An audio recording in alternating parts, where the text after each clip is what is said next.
So tell everybody what you're doing and what you're up to, man. Well, basically, TentTv was started out of frustration, really. 2015.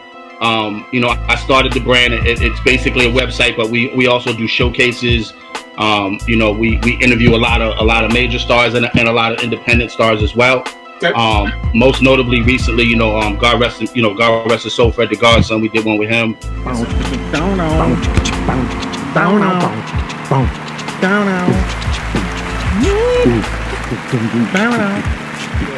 Trying to stay healthy. Okay, we're live. I just hit that live button here. Nice. Beautiful. So yes, well, welcome. Thank you for joining us, man. We appreciate you taking your time out of your California lifestyle. Thanks for you guys inviting me, man. Thanks for having me on, man. I really appreciate it, man. I've been looking forward to this for a while. I remember you guys had asked me once before, and we never got around to doing it. So I'm definitely glad to be here, man. Well, you definitely seem like a busy dude, man. I try to stay busy, man. I try to keep my foot grounded in the industry in some way. On top of that, working the 9 to 5, and just trying to do what I got to do, man. But I've always been in love with the music, so I always try to keep something going on in that area in some way, shape, or form. Nice. Nice, absolutely. So tell us a little bit about. Obviously, we have a long history from from Hollis, Queens, Farmers Boulevard, all the way to Hollis, from the Rock to walking the fucking Burger King to 179th Street. Hell yeah! I tell everybody it's a different Hollis. Like the guys that are down like 2/5 and by Franny Lou Hollis, that's a different Hollis than the 104 kind of Hollis. Yeah, and by Castle, anybody from the Castle, by the Castle, yes. Yeah. And there's a huge separatism there. There's guys from that side of Hollis think the other guys from this side ain't really Hollis crew. Yeah. There's a whole big divide there. But for those who know, the clear way to divide it is you ain't from our side unless you was able to walk to fucking 179th Street to get them whoppers. Those were the days, man. Definitely. Good old days. So tell us a little bit about your journey on the TentTv side. We know you are CEO and founder of this brand that's been doing a lot of big things. I see you doing a lot of big shows and showcasing. So tell everybody what you're doing and what you're up to, man. Well, basically, TentTv was started out of frustration, really. 2015. I started the brand. It's basically a website, but we also do showcases. We interview a lot of major stars and a lot of independent stars as well. Okay. Most notably, recently, God rest his soul, Fred the Godson. We did one with him. Yes, sir. But basically, it was born out of frustration. Like I had been doing so much writing for people for so long. Like I started out as a journalist with WBLS radio station. We had a magazine that we brought over there called Inner City Magazine. Yes, and that was back in Inner City. That was back in like the late 90s. It started in 97 and it ended around 2001.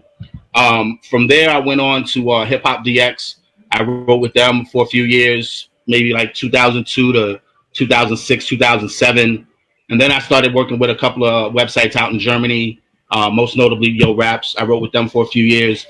Yeah. And then finally, I just got to a point where, I felt like I have enough hip hop shit going on in my head where I can put it out myself. Absolutely. And I can have other people that can actually write for my brand. So that's what I did. I started TentTv. TentTv is just a breakdown of Tyndall Enterprises. So you shorten that to Tent, TEENT, Tyndall Enterprises. So that started TentTv. And I do it out here in Cali. I got my boy Rel the Don that's on the ground in New York. And he handles a lot of stuff out there. And like I said, we basically go around to different showcases. We give artists a chance to get on a platform and tell their story, have their music heard, have their videos seen. Anything that I can do to like constantly push the culture forward, I'm always about that. You know what I mean? That's always been before people even started saying the word culture all the time, which now it's like it's oversaturated now. Yeah. But that was always my thing. My thing was always about moving the culture forward in any way that I can, man, and that's what TentTv allows me to do. That's dope, man. That's dope. You know, like you said, the word culture has been exploited by all, and I think me and John talked about this on several times. Is anybody who's, you know, adding something to it can only add. You should never be trying to take something away from the culture, like extract it and down somebody or say this is garbage. This is any contribution to hip hop is worth something. It just may not have as many ears. It's like the old tree that falls in the forest and nobody, you know, make it happen. Yeah. A lot of that goes on. I mean, unfortunately. Yeah. Yep. Absolutely. Yeah. I mean, I see it all the time. I see people all the time that are doing various things, and they always use hip hop as this catalyst to try to push something else forward. But I'm like, well, what are you doing to give back to the culture? Like, are you trying to bring other people up? Are you trying to, you know, enlighten other people about other people's brands and other people's businesses? Like, I've never been that dude that's just like, it's all about mine. Like, I'm always open to putting somebody else on the platform and letting them show their brand as well. You know, and I've coupled with a couple of companies. Grindworks Media is one that puts all my stuff on Amazon, and then I got another one that works with ROKU called StreetBeatz TV. So I've coupled with them as well. So all my stuff is on Roku and it's all on Amazon as well. But that's because I decided to partner with other brands that allow me to showcase my stuff. So why would I not allow somebody to partner with me and showcase theirs as well? You know. Dope. So what does that mean? You, if someone has Roku, they can go on and find your channel on the Roku channel? Exactly. You go to StreetBeatz TV on Roku, or you go to Grindworks Broadcasting on Amazon, and you'll also be able to see my channel through those platforms as well. Yeah. Are you still now printing? Are you still in the print business? I'm doing print as well, but I'm printing. Actually, I just do journalism for a company called Validated Magazine. Okay. They're out of the Bronx, and they actually it's print and digital, and I do a lot of journalism work for them. So basically, I choose whatever the artist is that I want to write about. I choose that artist, and I do an interview with them, and it goes in print and it goes in digital as well. You know, I'm selective about the artists that I choose. I mean, I love hip hop as a culture. I love the music back then, and I love the music now. But I'm always going to be about the bars, always. Okay. Right. If they're not saying something, I'm probably not going to sit down and write a 4,000 word piece on you. It's not going to happen. So what's that like for you? I mean, you have a routine. You go in a dark room, you start putting the pen to pad, and you listen to the body of work first, then create on it, or does it have to kind of stick to you a little bit and then you come back? How do you do it? For me, it's all about first impressions. Like I could be scrolling through Instagram, and somebody will put up a 1-minute clip of a video that they got out, and I'm listening to them, and I'm like, wow, this dude's kind of dope, or this girl's kind of dope. Automatically, I'm going to their page and I'm trying to see what else they got going on. Then I'm going to YouTube to try to see what kind of videos they got out. And if I get more than 3 songs that I feel like, okay, I can rock with all 3 of these, I'll probably reach out to that person and ask them if they want to do something. You know, but it's all about that first impression for me, though. Dope. And so you just answered my next question. I was going to say, do you reach out to them, and then how do you ask permission? Can you write about them? Say, hey, we'd like to talk, or I just reach out and tell them, look, you know, I like what you're doing. I want to put you on this particular platform. We could do an interview. It could be a phone interview. If you're in Cali, we could do a live interview. You know, I could do one, you know, on film. However it goes. Most of the time, it's a lot of artists from all over. So it'll be a phone interview. And then I'll get that translated by a service that I use. I'll get that translated. And then from there, I'll do the editing, you know, on the piece from there. So I don't have to actually sit there and type out 4,000 words, but I got to make sure that 4,000 words is correct. You know, punctuation is correct, and, you know, everything is edited the way that it's supposed to be for it to go to the print market. So, yeah. Right.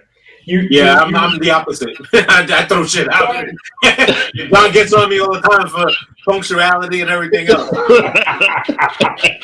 We're big brothers before. Yeah. You started in the mid to late '90s in writing, and you said when you contact artists, you're contacting dudes from all over. What has been the difference in as far as geographical reach and where a lot of these dudes are? Because in the mid '90s, we were talking to Shaq G Gomez a couple days ago. It was pretty much you were New York, you were East Coast or West Coast. Right. Maybe every once in a while, you sprinkle in a little bit of Houston and that Texas area, and then the Florida side started coming up. But now in 2020, it seems that reach is I mean, anywhere in which you can get hip hop, to which you can say you got beats, you got bars. Right. I mean, for me, like I said, it goes back to that first impression thing.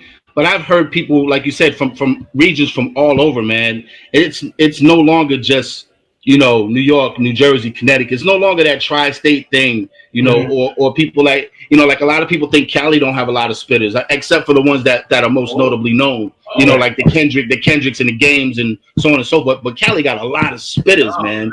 I mean, dudes that like they've studied their craft. And the same thing goes for people in the Midwest and in the South as well. You just gotta. I think nowadays it's more of it's more of looking for those type of artists. You know what I mean? Because you're not gonna necessarily hear that on the radio all the time.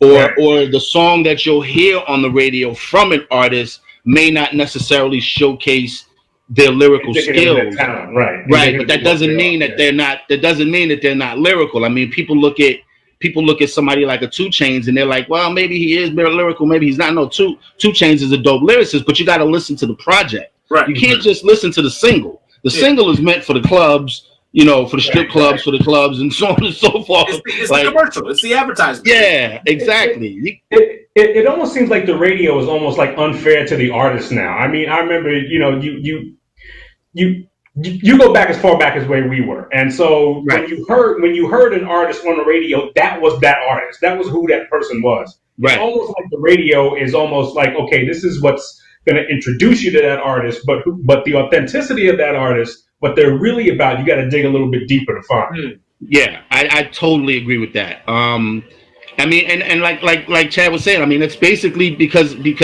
they're looking at everything from a marketing standpoint. Yeah. They're not looking at it in any way, shape, or form. They could care less about, okay, you got bars. We understand that, but what are we going to introduce to the people that's going to make them want to go stream your record or buy your record? Yeah.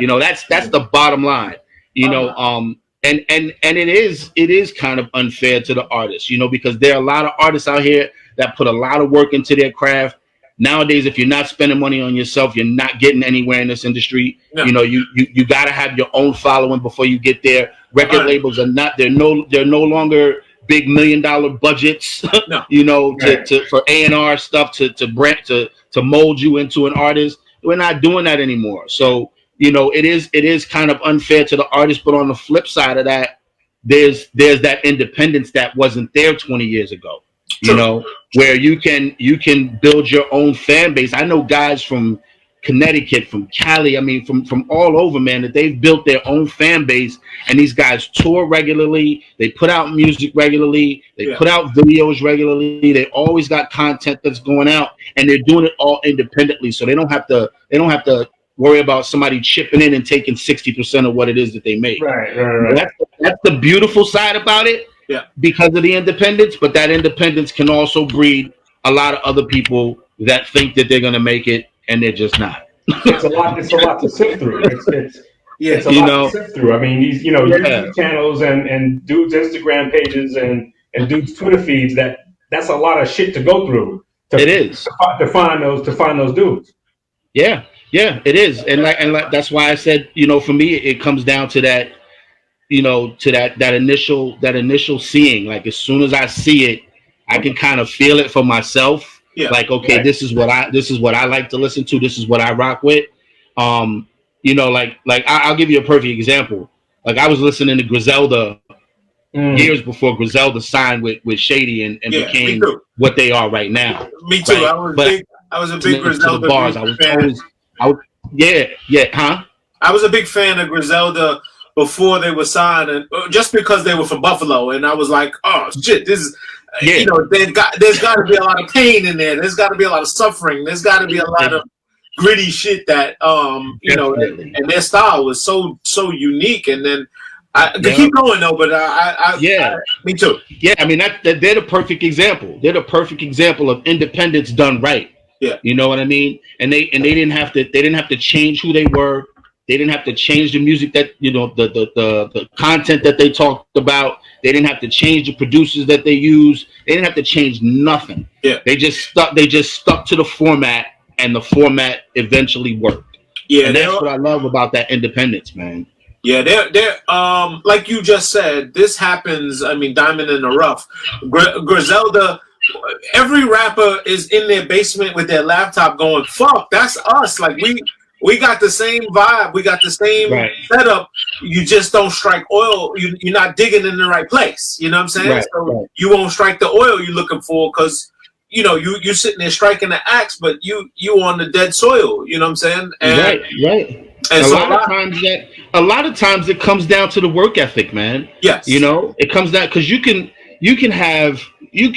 be a kid that comes from, you know, decent parents that have afforded you a nice life, and you got a studio in your basement, and you got access to things that a lot of people may not have access to. But where's your work ethic at? Right. Are you going to get out there and rub shoulders and bump heads with people? Are you going to go play those clubs where there's only 5 people today, and 3 months from now it may be 200 people? You know what I mean? Like, you got to really get out there and you got to work. Just because you got 40,000 followers on Instagram doesn't mean that your work ethic is where it's supposed to be to get you to the next level, you know? And that's what I noticed. I see that a lot as well. I see people that are like, "Oh, I got 40,000, I got 50,000 followers." And I'm like, "Well, how much are you getting for a show?"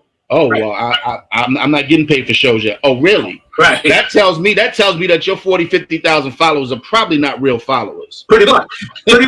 You know?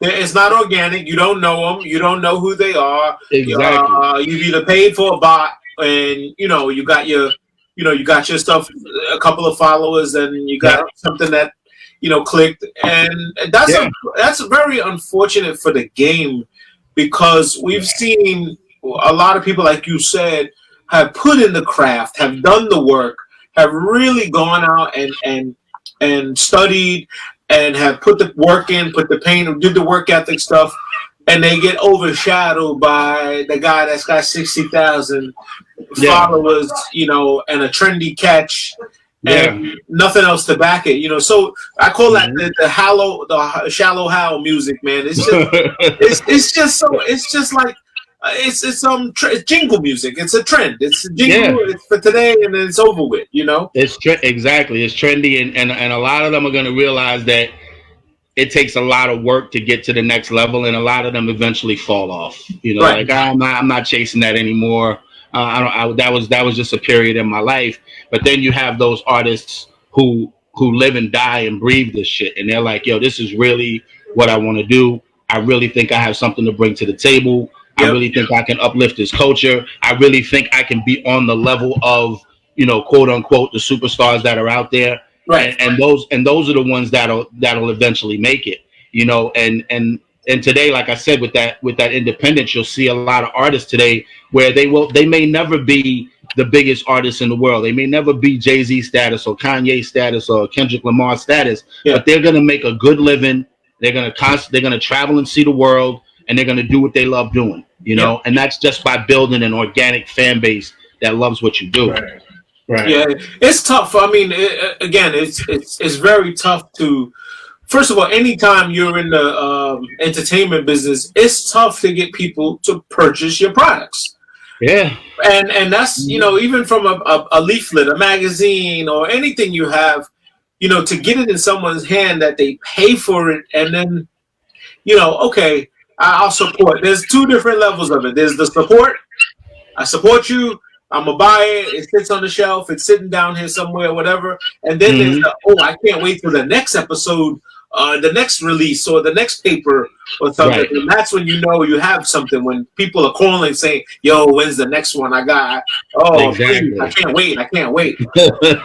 Yep, that's exactly how it goes too, man. I mean, you know, and once again about the independence. I mean, the game is so wide open now because, you know, you know, artists can do merch, and merch is just a big thing, you know, because Yeah. you do t-shirts and stuff like that, and you customize things for people, and that's just huge for people right now. People want to be affiliated or associated with a brand that not everybody else has. They want something that's original.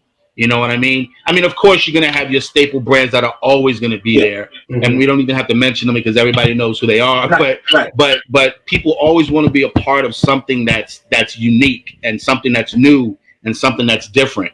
So for an artist, merch is a logical thing. So you know, it's so easy. It's so easy. Yeah. It's so easy to do. I sit with rappers all day long who, you know, they have the pipe dreams of whatever, and I'm like, listen, bro, it's not my job to stack your shit on my shelves. Right. You don't have the file, so can you take 5 dozen, 10 dozen? Even if these are kids that I've worked with from little, and they're now rappers and they're trying to do their stuff. I'm like, listen, as your big uncle, I'm gonna front you on the arm 5 dozen shirts, but you gotta get them off. Right, you got to sell them. Yeah. Half of those, I want to say 77%, 80% of them never come back. Don't even bring me my bread back. And you know, you get one time to lose my number, and you get one time to, you know, to come to the well, and it's like, yo, you couldn't even get off your own product, your face, your own product. Exactly. Wow. You can't sell your shit, and yet you want me to help you. And I just armed you. I just gave you cost. I didn't even give you the profit line. I said, look, bring me my bread back. You know, you're going to pay me costs. You know what it is. Right. And then when you break bread, you take care of Unc. And 90% of them never come back because they just fizzle out and they don't have the energy. It's that work ethic, man. You got if you want me to believe in you, you got to believe in yourself. And you got to go out there and make people believe that you have something that they want to be a part of. You know, rappers come a dime a dozen, man. If you don't have something unique to go along with what it is that you're doing, then it's just not going to work. You know, it's going back to Griselda a little bit. I am a little afraid, and I just say this is me personally, nothing against them. I'm afraid of them going the fashion route that they're doing right now. I'm so fearful of them going that ASAP route. And I'm just not a fan of the highfalutin fashion. I believe they could have did this themselves. They could have, like you mentioned already, they had a brand. They could have made the clothes that they want. Now they're getting these. You got Virgil and all these guys getting involved. I get it, and it makes the brand at a higher level. It puts a higher value on it. But I don't. Personally, I don't think they needed that. I think they built something so strong that they didn't need to start doing fashion shows and, you know, and all these, you know, next thing you know, these guys are going to be wearing funny clothes. You know what I'm saying? You know what? And the funny thing that you say about that is because I'm just saying, I hope not. I hope I'm wrong. I kind of see it myself. I hope I'm wrong. And I hope you're wrong too. I mean, but you know, at the end of the day, it's like, okay, you get to a certain level as an artist, so now you're gonna have a whole bunch of different brands that want to be associated with you. Of course. But before you was at that level as an artist, they didn't want to be associated with you. Right. So here's the two sides of the coin. Either you wanted to be associated with those brands, or being that type of artist, either you don't. Right? So if you have a brand like Off-White, and they're gonna, you know, do something with Griselda and they're gonna make it Griselda's way, then that's one thing. That's one thing. That's one thing. But if you're buying into the concept of what Off-White is doing and whatever they're throwing at you, just because it's Off-White, you're saying I want to rock with that. No, you can't do that. Again, just me, and you sound like you feel the same way I do. Yeah, I can only hope to see what the future has for them, and I wish them the best of luck. They're great. They're a great group. They have a great catalog. They got that gritty shit that we've been dying for. Yeah, man, that's been missing for a while. And they're like the Buffalo Bills of rap. They're like the only real team in New York. That's what I call it. They're out of Buffalo. You know what I'm saying? Yeah, man. They're the only real New York team. Like, I get it. Like, and I love it. I love every minute of it. I mean, man. Them dudes are really on the ascend, as they call. So tell us about what was something you wrote that you either regretted or wish you could have changed. If you know. I misquoted. I did an interview with Freeway Ricky Ross back in like 2012, I think, somewhere around there. It's a shame we gotta say Freeway Ricky Ross. Huh? It's a shame we gotta say Freeway Ricky Ross. Yeah, so I know. We know which Ricky Ross we're talking about. I know, right? And I misquoted him about something that he said about Rick Ross, because at the time the court case was still open, right. And they were still going back and forth. And the article got published. It was all over the internet, and his publicist hit me up and was like, "You misquoted him," and that was probably one of the hardest ones, because I pride myself on not doing that. Right, as a journalist, I pride myself on making sure that everything is exactly what I got from the artist. So I kind of misquoted him, and that started a little controversy, but it wasn't nothing that I couldn't take care of. Right. I just went in, re-edited it, and it was, it was good to go. Okay. But that was definitely one. And then I think one time I had an argument with another PR person they were pushing a group to me, and for some reason I didn't want to do anything on that group. And I had done something on another group out of Philly. This was back in the days, a group called Philly's Most Wanted. Okay. And I had done like a 4-page interview with these guys at Inner City Magazine, and this publicist got really mad at me, like, my artists are way fucking better than these guys, and so on and so forth. And after a while, you just kind of get used to it, you know what I mean? Because people are gonna get upset. This literally just happened to me. I had a dude from overseas ask me to put his artist in Validated Magazine, and his artist is just not what we put in that mag. That magazine is about OGs who have spit bars that are bringing up younger cats, or younger cats that spit bars that look up to these OGs. So that's the concept of the magazine. It's Validated Magazine. It's like that's the concept. That's the name. That's what it is. You put younger dudes in there that could be validated by the older cats and say, all right, these young dudes are kind of dope. They know what they're doing. They've studied the game. And that's what the concept of it is. So it's like I can't put somebody in there, or I can't even run it to the team and say, yo, can we run with this? And they're not what we stand by. It doesn't make any sense. So I just had somebody get upset at me about that, and I'm like, look, you gotta wear it on your arm, man. It is what it is. There's nothing I can do. Bring me somebody that goes with what we're trying to do, and I'll gladly rock with you. Do you find yourself I know you mentioned like people throwing an artist at you? They're coming at you saying, "Oh, do a piece on my guy. He's the hottest thing." How do you deal with people overselling or underselling? I mean, because it can happen both ways, I'm assuming. Yeah.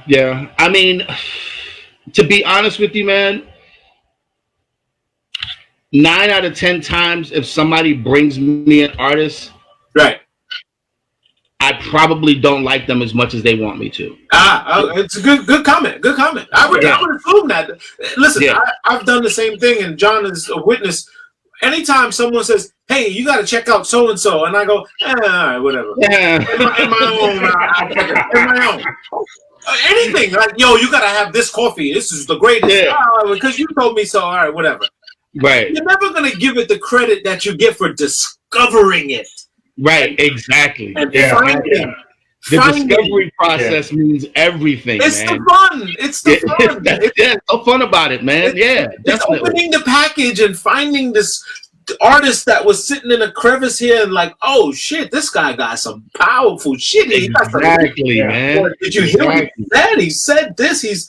And then you do what you just said. You go, oh, where's this guy from? Isn't that the first one? Where's he from? That's the first thing. It's like, where's he from? Yeah, that's always the first one. Where's he from? Yeah, or where's she from? And then from there, it's like, okay, what kind of work do they have out there? Let's see what kind of work they're doing. Let's see what their work ethic is like.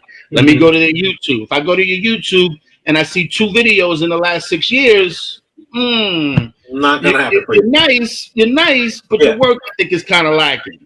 Either your work ethic is lacking, or maybe you just don't have the money to do stuff. But nowadays, that's really not an excuse, because you can get your own camera, you can learn how to edit, you can become your own videographer. You got free software out there that you can use. Oh my God.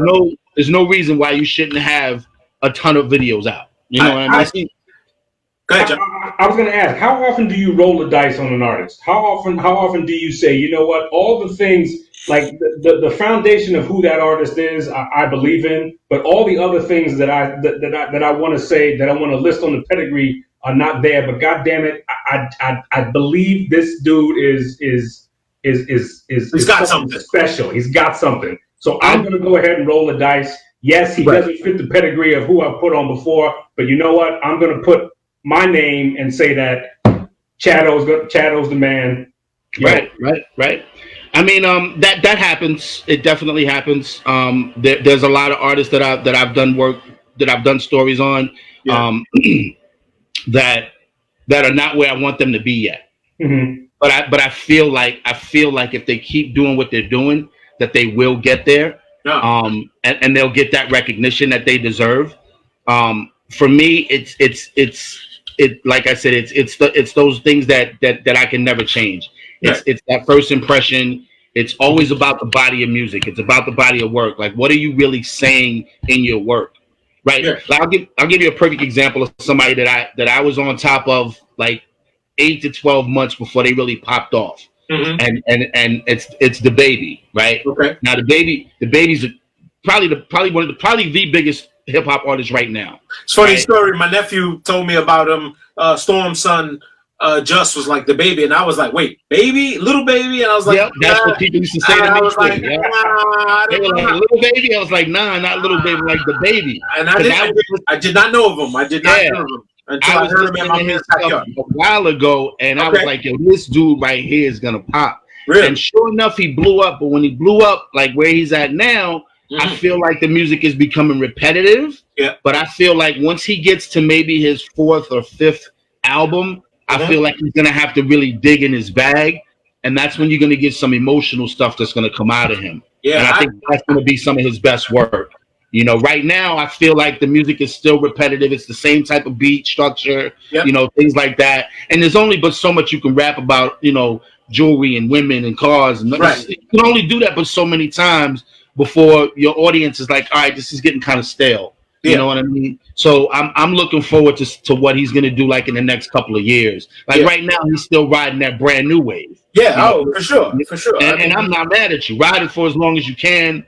You know, get those promoters to pay you the bag that you want. Like, I'm not mad at that at all. Yeah. But I look forward to seeing what he's gonna do down the road. I was definitely impressed with his video structure, the work ethic in his videos. I mean, he came out with, you know, wearing costumes. He did what Eminem was doing for us, giving us fun videos, or like what a Busta was doing. Busta had like the best videos. And Ludacris too. Yeah, and Luda, yes. These guys had very animated, picturesque videos that gave you something to watch. I mean, Nas, with all respect to Nas, I heard the record. I don't want to see you just waving your hands, you know what I'm saying, in your video. Like, all Nas's videos is him just telling you what he said. I heard the record. Like, nothing special about it until he did, Hate Me Now with Puffy and came to Queens and stood on the, stood on the store like Q-Tip and them and did something different, something exciting, which doesn't take anything away from the artist.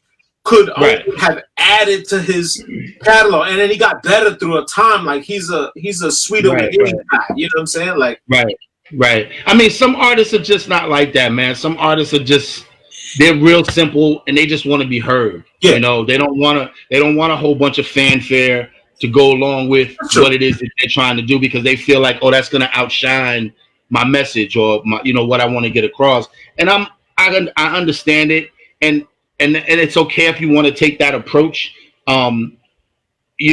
Most artists that do take that approach, that don't want to do anything cutting edge or anything different, you're gonna be in that lane where you just don't do anything like that, you know.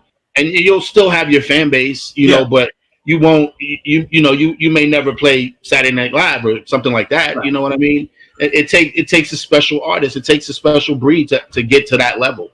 You know, comes with a price. Comes with a price. You know, it does. It comes with a price because sometimes it's like, okay, I'm doing this, and it could be read the wrong way by your fans, and if it's read the wrong way by your core fans, you risk losing those fans. Yes, absolutely. And it's hard to make a comeback yeah. if you lose them. I've seen artists do it, yeah, but it's hard, and I've seen a lot of them fall off from losing that core audience. You know, I mean, you can look at Jigga, look at Jay-Z, like, you know, arguably the best artist on the planet. Yep. You know, on his second LP, you know, Volume 1, Life and Times of Sean Carter, Volume 1. Yeah. Basically, he went the pop route. Yeah. He had songs with Babyface, and he used all these different samples, and he had songs with Blackstreet, and people were like, "That's not what we want to hear from you, ho." Right. He went the puffy route. He went the puffy route, and he went the puffy route. Exactly. Yeah. They did the big video with Hype Williams, and people was like, "Nah, man, that's not what we want."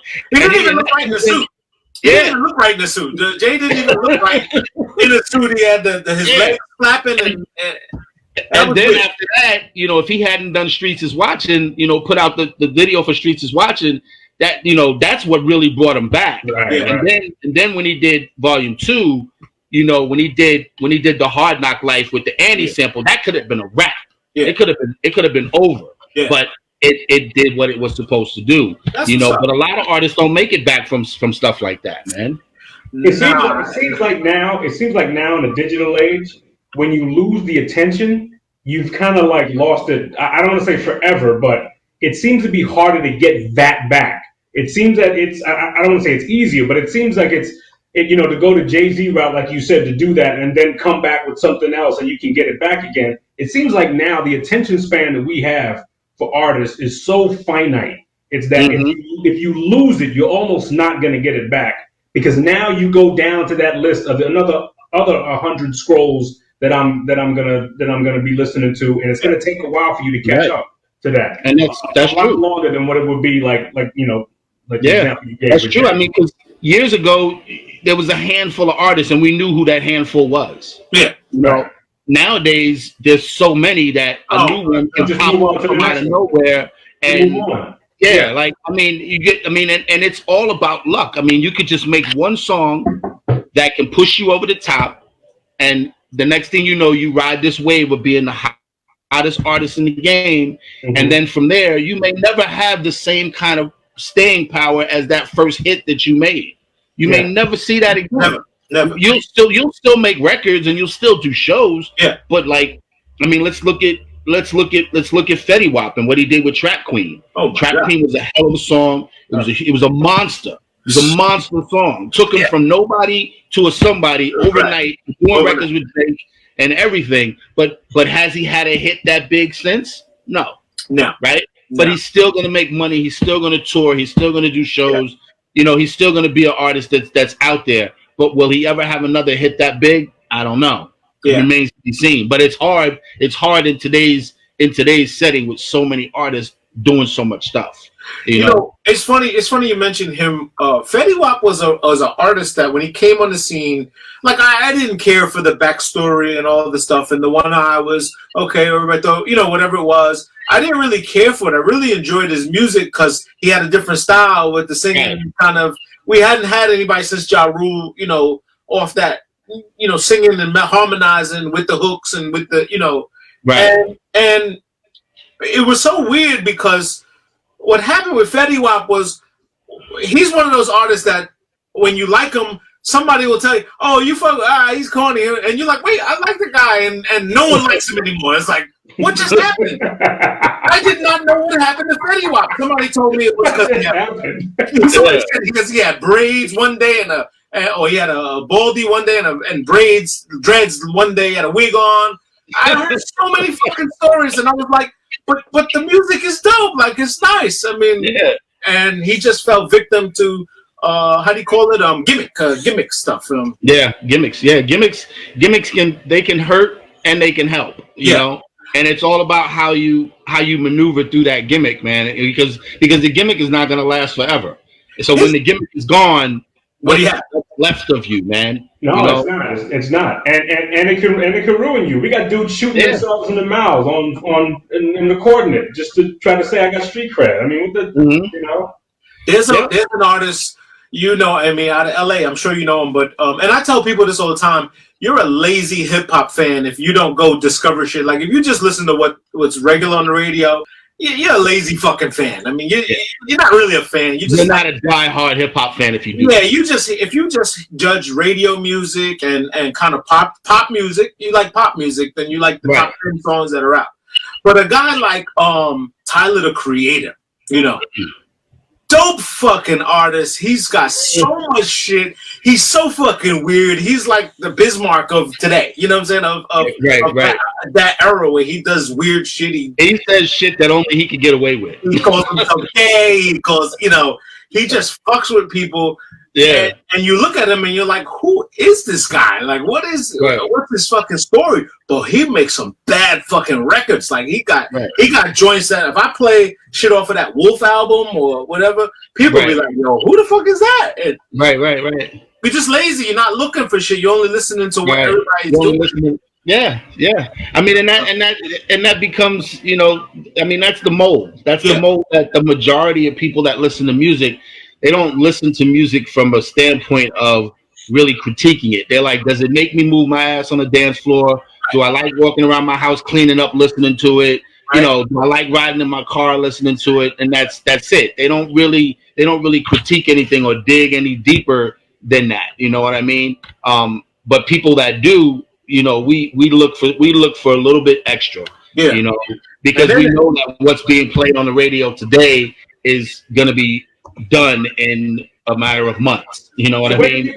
So where can you go to find new music? I mean, where if you are that hip hop junkie and you're tired of some of the BS that you're hearing, where are you gonna go to find it? Because before, I mean, when we were growing up, you just waited until midnight to get on, and the DJ was gonna spin some stuff, and then you heard it, and everybody would come out the next day. Yo, did you hear? At 1:30 he played this, blah blah blah blah blah, and then you were on to a new artist. Where do you find a new artist now? Where I mean, the same place everybody else does, man. Social media is like a huge place to find new music. Yeah. You know, I often find a lot of music by watching movies. Okay. Like I constantly have my Shazam on because I'm like, if I hear something, I Shazam it, and I'll hear that song in the background. Oh, really? And then I'll go and I'll search for that artist, and I constantly find new music like that all the time. Yeah, that's how I found who's this kid? My daughter thought YMB PB Rock or whatever. PNB Rock. Yeah, I get them all confused up. They were on the Fast and Furious track. Right. Okay. Yep, and I was like, "Yo, that's a dope record." And my daughter was like, "Oh, you don't know who this is? That blah blah blah." And I'm like, "All right. Don't get carried away here. Calm down. Take it easy. Don't get carried away." I just asked the question. I didn't. I know, right? I didn't want to like She's like, you don't know what that is? Like she's gonna school you on hip hop now. Yeah. and probably would be like, oh, I just hit him up on IG and he said, "What's up?" You know, like, I'm like, wow. But that's the thing now. The kids, you know, with the connectivity, they are all none of them are impressed with any of it. And I think that's a gift and a curse. It doesn't allow them to humble themselves to new experiences. Right. But it gives them that, okay, and that's where the short attention span comes from, where they go, oh, okay, yeah, I heard him on so-and-so. He posted all of that stuff on Instagram. I heard these songs are right there.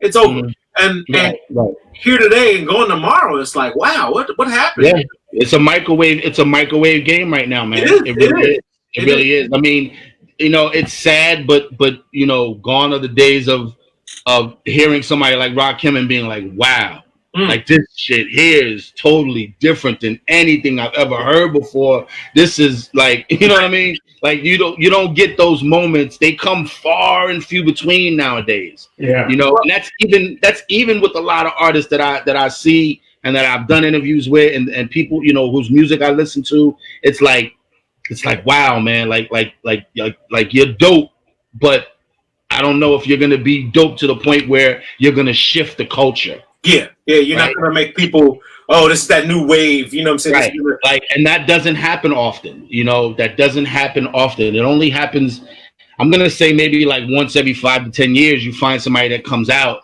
and they shift the entire culture. You know, and they're gonna be remembered for doing that.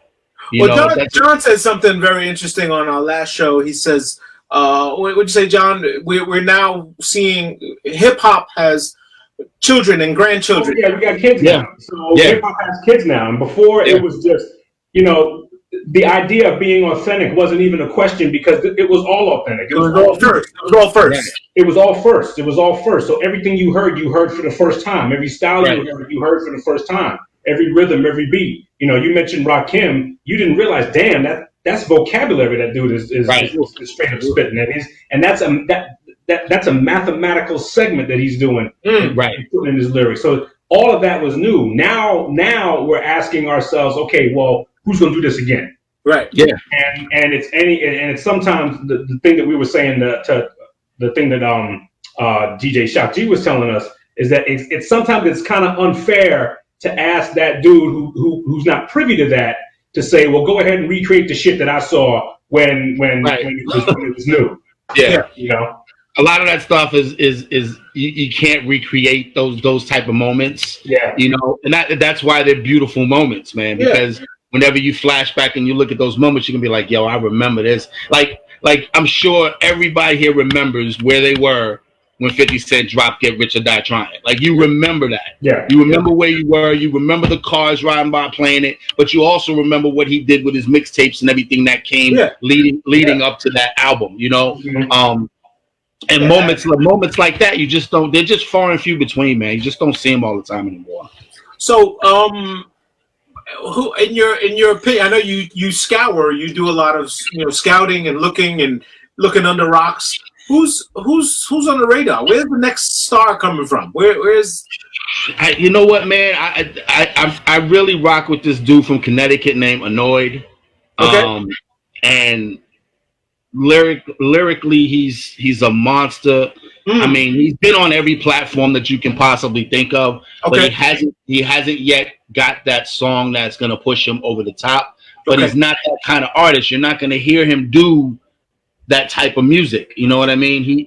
He does what he wants to do, basically. You know, so you're not gonna necessarily hear him on the same type of repetitive beat over and over and over and over. Yeah.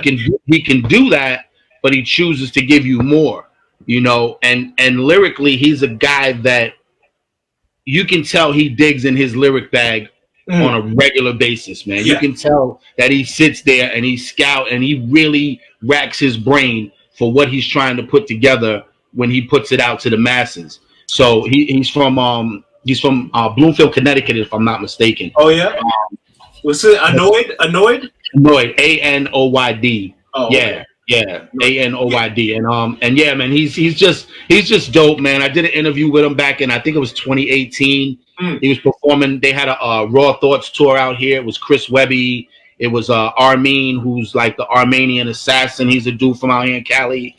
He reps his Armenian culture really, really big. He's hard. Armenian shit. Yeah. So I went out there and I met these guys and I did a couple of interviews and whatnot. But I had been listening to Annoyed for a couple of years prior to that. Yeah. You know, and he's just one of those dudes, man, that I feel like, he's one hit away. Yeah. You know, from really going over the top. And lyrically, like there's not a lot of people that can fuck with him.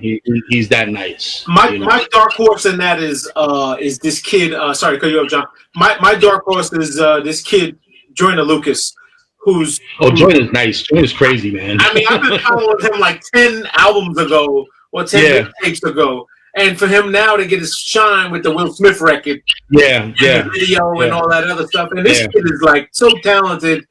He's gonna blow. I see him being that next big pop kind of star with a crossover fan base, touring and doing all that stuff. So he's a humble dude, man. From what I've seen in his interviews and everything, he's a real humble guy. Yeah. You know, and just the tribute that he did to Will Smith in that way, like you haven't seen something like that done in Asia. I can't even tell you the last time I even saw something resembling something like that. Yeah. You know what I mean? And the way that he put that together was just dope, and the fact that he's independent is another thing. Like, and on on that level independently. You know, you saw somebody like Chance the Rapper independently do it on that level. Like he's probably going to get a Grammy nod. You know what I mean? Yeah, for sure. Not that that's the end all be all, but if you ask any real artist, they want that stamp of approval. Yeah, you know what I mean. So I think he's definitely one of those artists that's in that category, man. Definitely. When you say a dude is a hit away, what are you talking about? Are you talking about the production level, or are you talking about just like the ears that are on his music?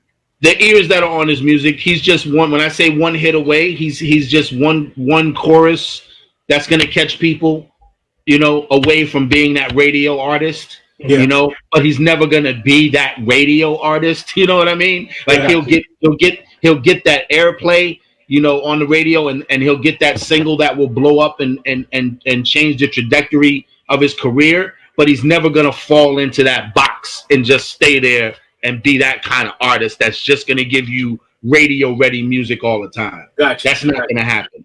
You know, that's not gonna happen. He's one. And then another dude that I really rock with is Millies. Millies is from Cambridge, Massachusetts. He's a white dude. He's a white dude from Cambridge, Massachusetts, but he signed to Jada Kiss's label, So Raspy. Oh, word. Oh, okay. Yeah. Okay. And he's another one, man, that's real bar heavy, but he's really experimenting with his singing chops right now and his choruses. So he's already expanding what he's been doing as opposed to his last few projects that he's put out. But I mean, just even coming into hip hop, it's still a staple where it's like, if you're a white dude that comes into hip hop, you still got to bring something. You know, you're not going to come in with just a gimmick and we're going to just accept you in the culture, right? Like we're supposed to. It's just never going to be that way, and it shouldn't. Not in my opinion. No, it shouldn't be that way. Right. So you got to come in and you got to really stand next to those that can really spit some gems, and you got to really bring something to the table. And I think he's another one of those dudes that's he's still heavy in his street vibe, because that's where he comes from, and that's to be expected. But as time goes on, you can hear a lot of the pain in his music and the stuff that he's putting out. And I think that's where you really find artists at their greatest, is when they start explaining their pain. Yeah. You know, I think that's when you really get the greatest from an art in any genre. You know, you look at R&B, or you look at pop songs that are written about people's lives and things that they've gone through in their lives. When they start speaking their truth, that's when people really open up to them, and they're like, wow, like I can identify with that. I've been through something like that, or whatever the case may be. Yeah, well, somebody said it, somebody eloquent, I don't forget, one of these magazines I was reading, may have been Source, may have been the other one, and they said, everyone's got these dope stories about growing up and all this other stuff. They just don't necessarily want to hear it from you. You know what I'm saying? You just don't sound good telling that story. Yeah, and that happens. That happens all the time. You know what I'm saying? That happens.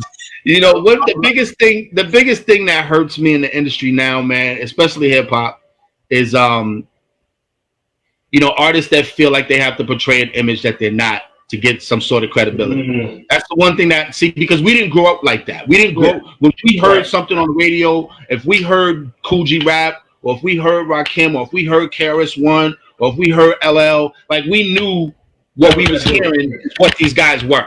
Yeah, there was no excess gimmicks and all that kind of stuff. You just didn't see that. Right. You know? And nowadays, these guys, they want to make $1 million and then turn hood and go to the hood and sell dope. I'm like, you working ass backwards. Like, who does that? Do your business and then tell us about the journey as you don't go get a deal. You know, you done study the art, and then you done YouTube how to be a rapper, and then went backwards and got the start. I don't get it, man. I don't get it. What I want to know is who in your camp is not telling you that that's backwards. Yeah, that's what I want to know. Who was around you that's allowing you? That person probably ain't in the camp anymore. Yeah, who's allowing you to do that? And like you're saying, that's possibly the case. Maybe that person's not in the camp anymore, or either that person has gotten their palms greased so well that they're like, I'll just let you do whatever.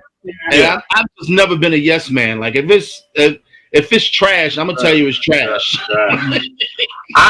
My term and my word I love to say is I hear you. It's not for me. You know, it's not my music. Like it doesn't resonate with me. I didn't like it. And do you think? Right. Do you think, player? Like, you know? Yeah. Like I'm not gonna hate on you. A hater, Chad. That makes you a hater. Right. Yeah, I'm not gonna hate on you just because I don't like what you're doing, but you're not gonna get no play in my ride. Like it's not gonna happen, you know. Right. Now we all gotta have emotion, and I think a lot of people, it's unfair or it's a shame that people don't, you know, realize that they're making songs for people's mood, and the transfer of energy is what I like to think of as. Yeah. I've transferred that energy to the cassette, to the tape, to the player, to the CD, and now you hopefully feel the same way I was feeling, that, you know, pain or that suffering or the happiness too. I mean, I don't see a lot of guys being happy. Where's all the fun rap? You know what I'm saying? Right? Where's the like I said, the Tyler Creator and those guys? I need more fun rappers. Everybody can't be dark and dismal. Right. Man. Somebody got a smile on their face somewhere, guys. Damn. And then if that's the case, it's like, oh, he's gay. Oh, he's gay. Shit. Yeah, man. You gotta have something to break up the monotony, man. You know, like even back in the days, like, you know, where you had a lot of hardcore rappers, and then you had a group like the Lost Boys that came out of all of that. Right. You know, coming out of Southside Jamaica, Queens, you know, one of the hardest areas from where we all grew up and around. And it's like they came out of that area giving us feel good hip hop. Yeah. Like, I don't want to run around and kill nobody. I don't want to shoot nobody. I just want to go to the club and just dance. That's right. You know? I just want to have a good time and sip on something and go dance with some chicks or whatever your thing is. You know what I mean? And that's and you know that the game is kind of like missing that to a certain degree. But I mean, but it's out there. It's out there. It's just like everything else. You got to look for it. Yeah. You know? I think that when John, you said the place to go, I think the funny thing about this, what I'm about to say, is that it was the only way to get new music on the internet, and I'm gonna say SoundCloud, right? So the SoundCloud rappers, and then that became a genre, and it was like, oh, he's a SoundCloud rapper. Right, exactly. Yeah. Like, what the fuck? It's like, SoundCloud rappers and mumble rappers. It's like they became the same. Like they merged that whole group. They said, "Oh, fuck it, all you motherfuckers want to Mac." One more. I'm gonna put you up on one more artist from the South Bronx. This kid named 80 Reef. Ooh. He's nice too. 80 REEF, 80 Reef. Okay. I did an interview with him as well. Definitely one of those dudes that can put out any kind of music, like radio friendly stuff, gutter stuff, you know, anything that you can think about, he can put that stuff out. He's got a couple of projects under his belt. Lyrically, he's dope, man. He did a remix of Aaliyah's "Rock the Boat," and he did a joint to that, and he did a video to that, I thought it was sick. You know, it was fun. You know, they did a pool party. They was at the pool shooting the water guns and, you know, all that kind of stuff. But yet he was still spitting you some real cool shit. Nice. Yeah. So he's definitely another one that you got to check out. But yeah, man. So those are the type of artists that I look for, man. You know, guys that can do anything. But at the end of the day, if they were in a cipher and they had to battle you, they'll probably eat you alive. Like I just like that energy. Nice. You know, I love that energy, man. You know, like it baffles me today that our culture has even come to a point where artists are like, nah, I don't freestyle, or nah, I don't battle. What happened? Like the what? Best part. That was the best part. The freestyling, the battling. That was the best part of the damn thing. Exactly. I don't get it. What are your bars? Where are you? Give me your 16 bars. Let's go. Yeah. I don't get it. Tell me where you from. Tell me what you do. Like we don't have how do you not incorporate that into everything that you do as an artist if you're representing hip hop? Like I don't understand. I am nowhere near as knowledgeable as what Chad is as far as hip hop as far as music is concerned, but I know bars when I hear bars. There you go. Let me hear some fucking bars. Yeah. Well. I mean, I think all of us look for that. Ooh, just that little sound. Right. I just want you gotta scrunch your face up. You gotta get a face scrunch out of it. He said, eat you like what? With you know, guys that are rapping.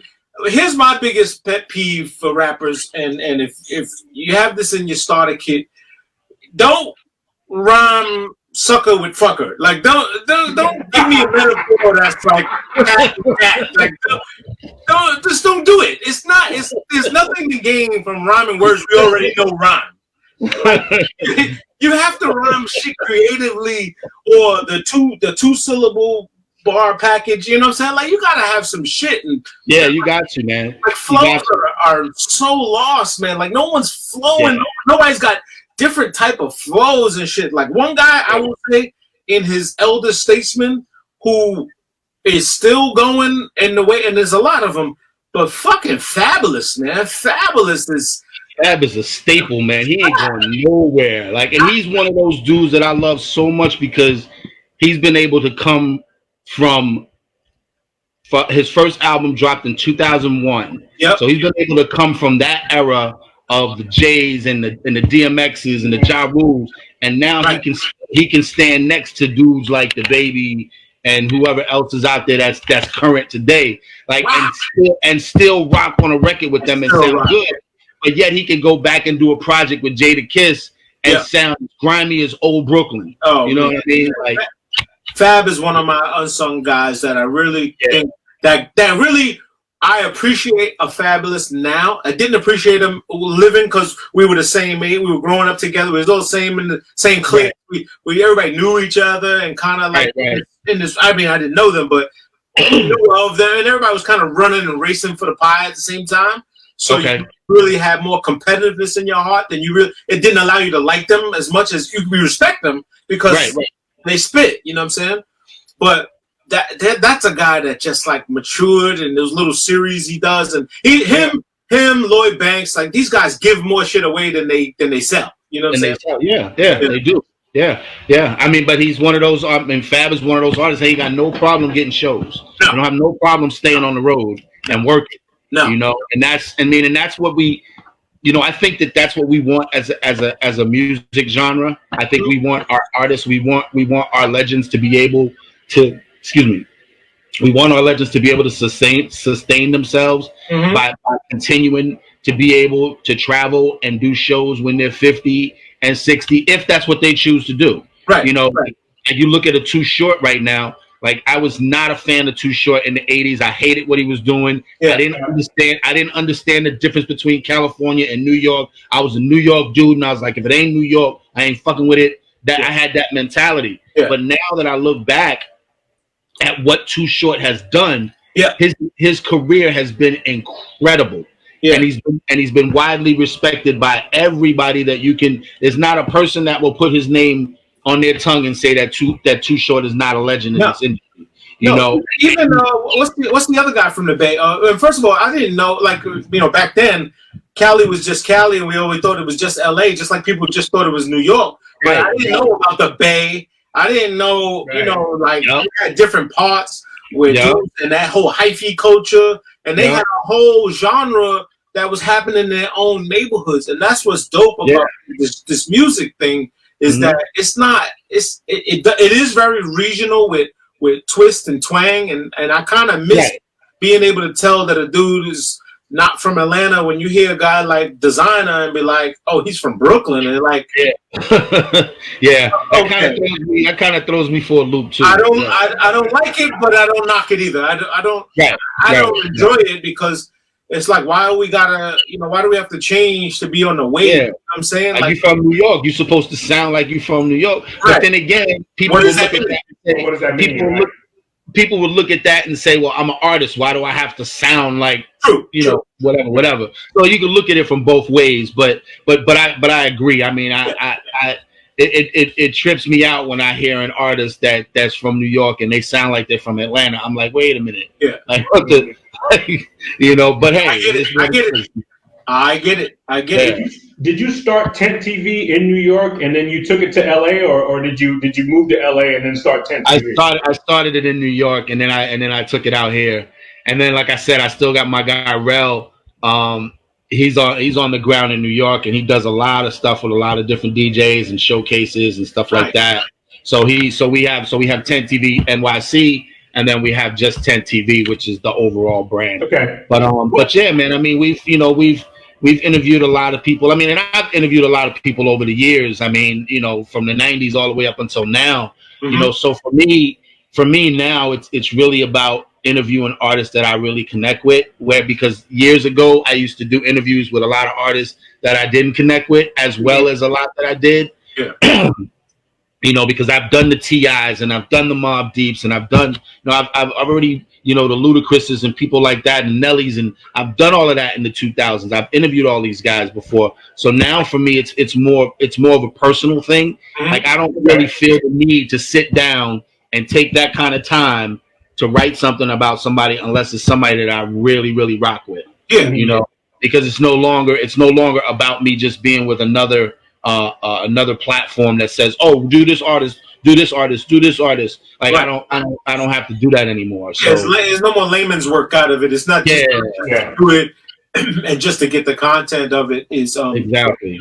Are you gonna stay in Cali? Because a lot of times these East Coast dudes, they start living in Cali and they're like, yo, why should I be leaving Cali? Well, you've been out there. I've been here going on 5 years, man. November of this year will be 5 years for me. Okay. And I mean, so far I'm good, man. I didn't have an intention on moving here. I went through a divorce and I needed a fresh start. I needed a break, and I was like, you know what?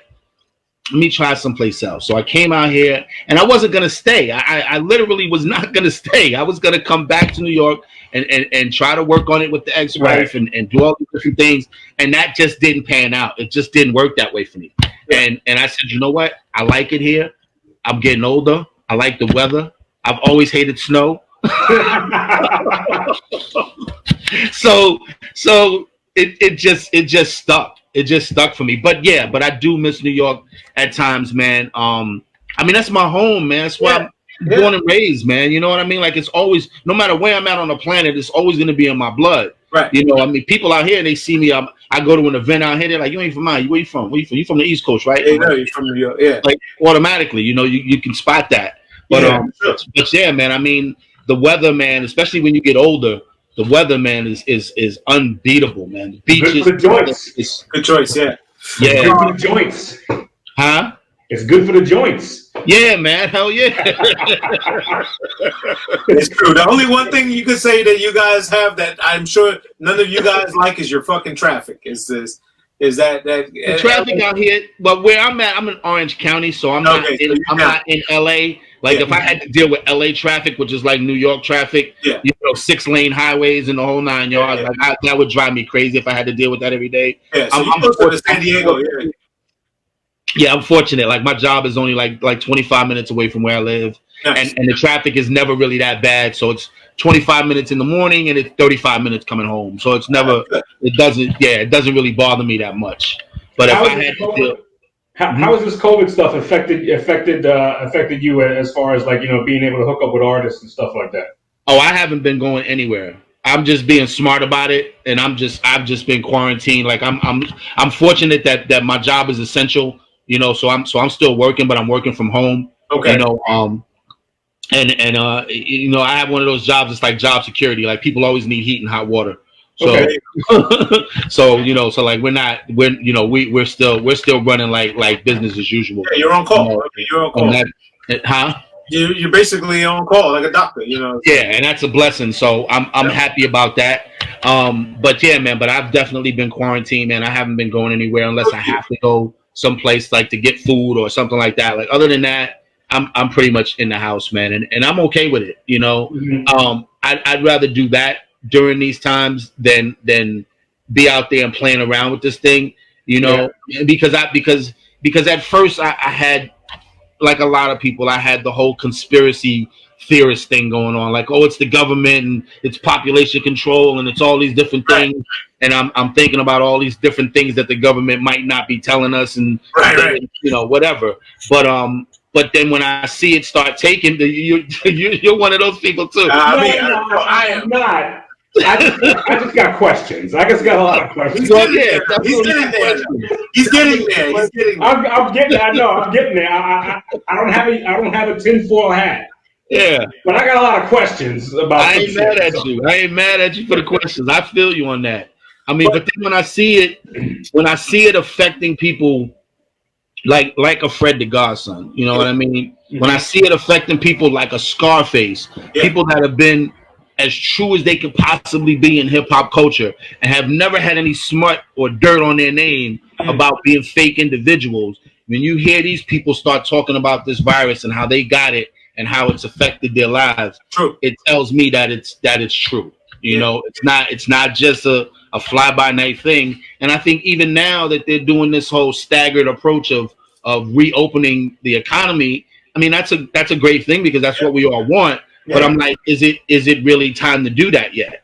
You know, have we gotten hit with the second wave that we're supposed to get yet? You know, like there's a lot of different things that's going on that tells me, I don't know, it may not be time to do that just yet. You know, but I'm not at the top of the echelon, so I don't really know what's going on. But I've always been a firm believer that they never tell us everything. True. You know, I'm more worried about, since we're on the topic of our culture, I'm worried about a rash of rappers coming out with COVID songs, coming out with these, you know, Corona, because you know, we did 90 days now. I mean, we're going into the 3-month category where a lot of rappers have been home sitting there writing. Nobody's doing shows, nobody's performing. And so you have this time to write and be creative. I'm worried of what that looks like, because when you do like a We Are the World or AIDS or Stop the Violence or something like that, it has an organic revolutionary effect. This is almost microwave because it happened all of a sudden and then grew, and then we're dealing with it, and we're going to be, after it all opens back up. I'm back in the city tomorrow. They're like, oh, all hands on deck tomorrow, we back. And I'm like, oh, shit. Yeah. Right. So I'm like, wait, I'm coming masked up. I'm not fucking around with you guys, and I'm in and I'm out. But the point I was trying to make was, I'm worried that the same microwave generation is the ones who are in charge of giving us the We Are the World. Like, I'm afraid of that. I don't want a We Are the World from these guys. I don't want it. I want it from legendary. You know, we're long over. I hit Quincy Jones up in his Twitter like 10 times a day. Yo, I need another We Are the World, man. Right. You're still alive. You're still alive. I'm like, you're gonna respond to me one of these days. Like, somebody's gonna be like, yeah, Q, we need one.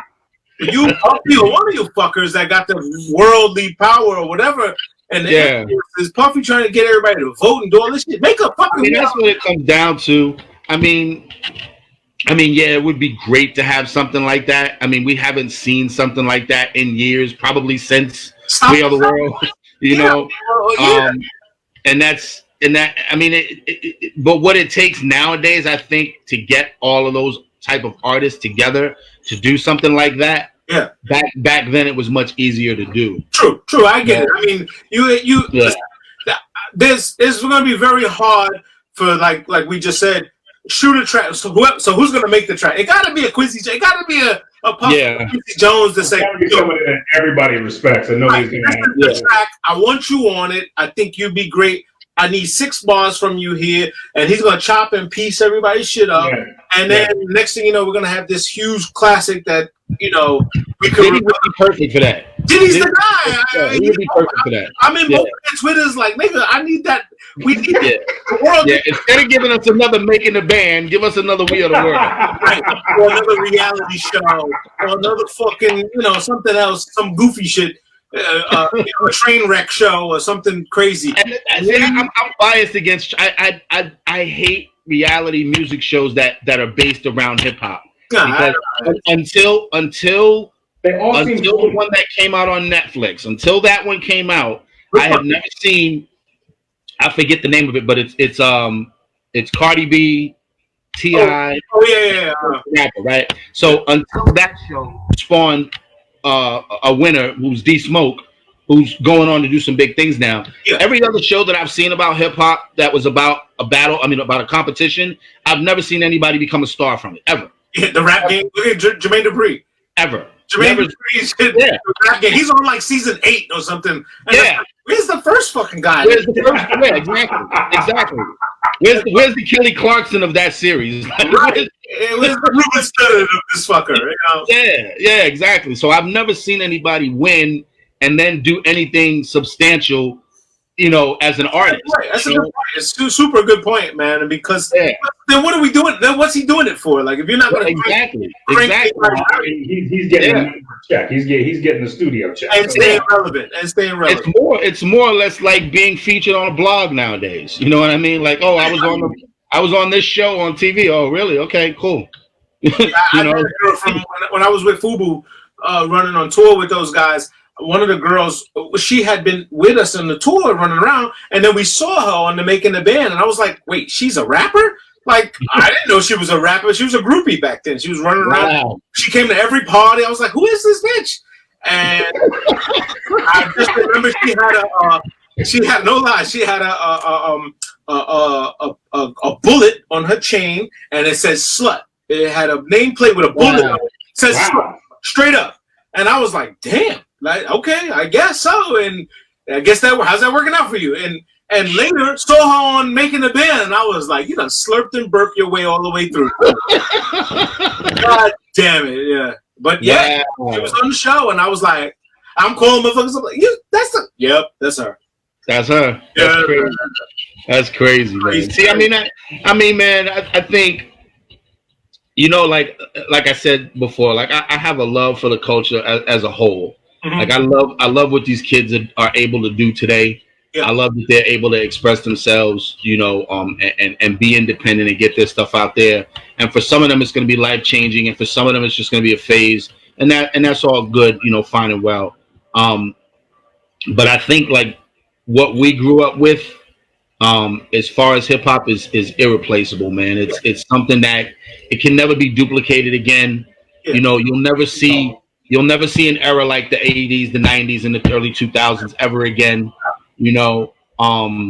It's just like I said, it's something that just can't be duplicated, and it's moments like those, which is why we have moments like these. Yeah, you know what I mean?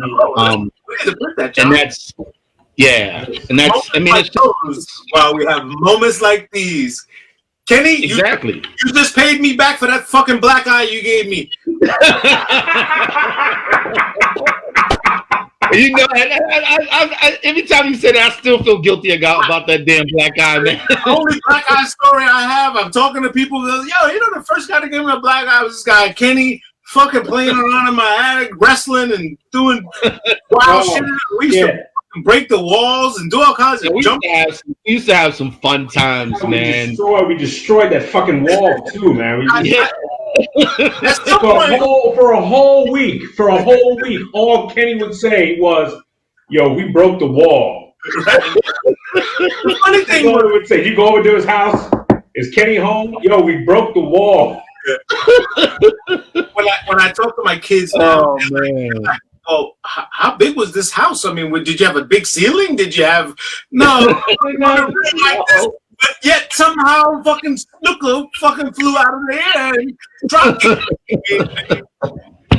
Oh man, yo! I remember those, man. Those days were so much fun, man. And the music that we listened to was so diverse, man. It was so much stuff, man. I think one of the big ones we listened to was the Whispers. It's a love thing. Yes, that was like one of the big ones that took us like a whole month to figure out what those lyrics were. There was this one lyric where me and you were always like, "What the fuck is he saying?" So I don't know. And I remember we were listening to it, and you turned it off. You stopped. You said, "Cut. You're the only woman that can turn my world around." We're like, yes, that's what he's saying. Yes. Oh man, those were the days, bro. I tell you, man. Like, I like it. Yeah, I mean that's unfortunately, like, again, your children are what, Kate? What do you got? Oh man, I got 4 kids, man. I have a 28-year-old daughter, a 27-year-old son, Okay. And I have a 9 and 7-year-old daughters too. Okay, so you got the gamut. You got a little bit of a range there. Yeah, I got a gap there. Yeah, definitely. You know, we ask the same thing with our kids, and we always say, "You guys only wish you could have the childhood that we had." I hope you have some fun like what we did, and I get it. We won't reintroduce beepers to the world. We won't have news for you guys. They'll never have to go and put a pencil or a Bic pen in a cassette tape and fix it, or unscrew it and open it up and tape it back together. Like they'll never know what the struggle is like, bro. You saw me doing it. You saw the post, man. I said, "What y'all know about the struggle?" And you said, "I got one word, Bic pen," or somebody said that. And yeah, Ronnie said that. Yeah, Ronnie said Bic pen. Yeah. And I'm telling him, he's like, what are you supposed to do with that? That goes in the garbage. And I'm like, no, that's garbage. You know, I just stay up until 2:00 in the morning to make this tape. What are you talking about garbage? Yeah. The whole act of going over to people's houses to see if they're coming out was like a whole thing. Like you start at one dude's house, hey, you coming outside? So yeah, so you and him, and then you and him would go to somebody else's house. So yo, you coming outside? So yeah, I'll be out there. Give me like a half hour, and then you go to the next dude's house. So yo, you coming outside? Yeah, like, you took like 3-4 hours just to get people together, just to hang out. Nowadays, it's just a text message. Oh man, where you gang at? Where's that? I said this to somebody else, and I was like, a dog had run loose in my neighborhood, and I was like, damn, remember the days where you could jump on someone's car and get away from a dog? Now you step on a plastic car, you're gonna go through. These cars they're not made for jumping on from dogs. Like there was times where a dog was imminent in your lifestyle. Like you were gonna hit, and the first option was I'm gonna jump on a car. Yeah. Now they're made out of fucking acrylic and plastic, and you can't jump on no car nowadays. You'll just crazy. Everything is different. When the Lewis dog Max came out, that was a game changer. What's that, John? Max came out. That was a game changer in the neighborhood. Yeah, Max. That's boobies. Max came around the corner. It's like, oh shit! Everybody had to find somewhere to go, trying to find a fence to go into or whatever. That's crazy. That's crazy. Crazy. Man, it's been an honor. It's long overdue. Yes, man. Always a pleasure. We hope you come back again, and we wish you much success on TentTv. We'll stay tuned. Thank you. Thank you and your success. Good luck with all of that. Good luck with all the good weather out in California. We'll be out there hopefully one day. And remind us of your Spotify channel and your Roku channel. Oh, all right. So on Roku, it's StreetBeatz TV, and Beats is with a Z.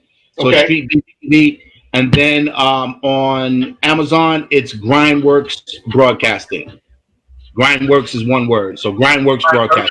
Okay. Yep. So if you go visit those two channels, you'll then see my channel incorporated there, so you can see any kind of interviews that we've done and stuff like that. You'll see all that stuff under TentTv. Nice, and man. Up to you guys too, man. Thank you guys for having me, man. Love you dudes, man, and love what you guys are doing, man. Definitely. Salute, man. Keep New York and Cali, all right? Always, man. Always. All right, KB, love you, man. Thanks. It's the Two Bros Podcast, episode 99. Yes, sir. Beautiful. 6 something in the Corona series. Got 6 in the Corona series, man. Have a blessed week, but more important, be a blessing to someone else. Well, fuck them. No doubt. Definitely. Peace. All right. Peace out, KB. Love you.